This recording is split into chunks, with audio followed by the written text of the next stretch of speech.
성남시 중원구 출신 국회 보건복지위원회 위원 김미희입니다.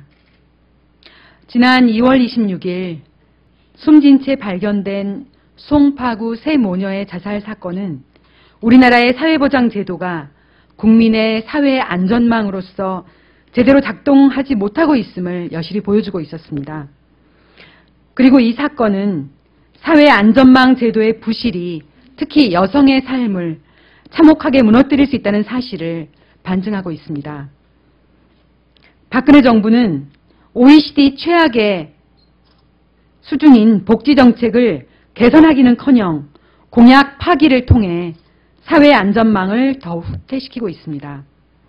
기초연금 제도는 노인들의 인간다운 삶, 특히 여성 노인들의 삶을 최저 수준으로 보장하는 방향으로 설계되어야 합니다.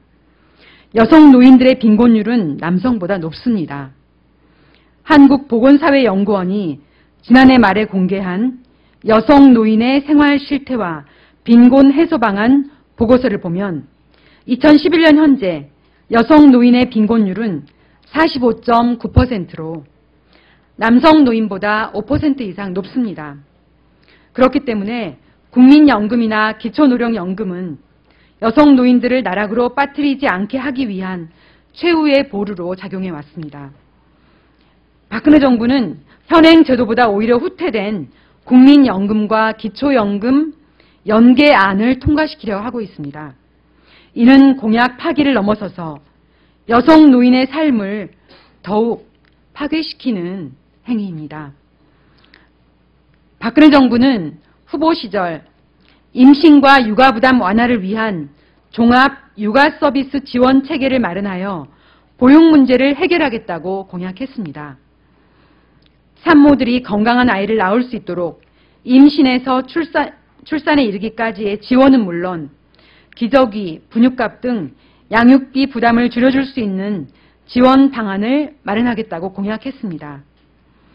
이는 여성이 경제활동을 하는 맞벌이 부부가 증가하고 보육에 대한 시간적 부담이 커짐에 따라서 일과 가정의 양립을 위해서 약속했던 것입니다.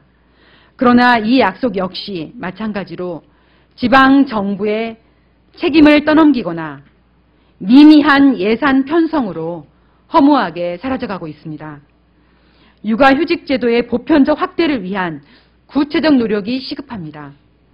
또한 남성들의 육아휴직을 현실화시키기 위해서 소득 대체율을 높여야 할 것입니다. 박근혜 대통령은 스스로 여성 대통령임을 강조하며 당선되었지만 박근혜 정부 1년 동안 오히려 여성들의 삶은 후퇴되어 왔습니다. 참혹한 세모녀 사건을 통해 확인된 박근혜 정부의 여성 정책의 현 주소가 빠르게 시정되기를 촉구합니다.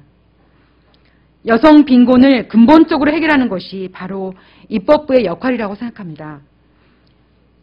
제가 지난해 발의한 기초생활보장법 개정안을 어서 통과시켜서 세모녀와 같은 차상위 계층 여성들의 삶을 법적으로 보장할 수 있게 되기를 바랍니다. 감사합니다.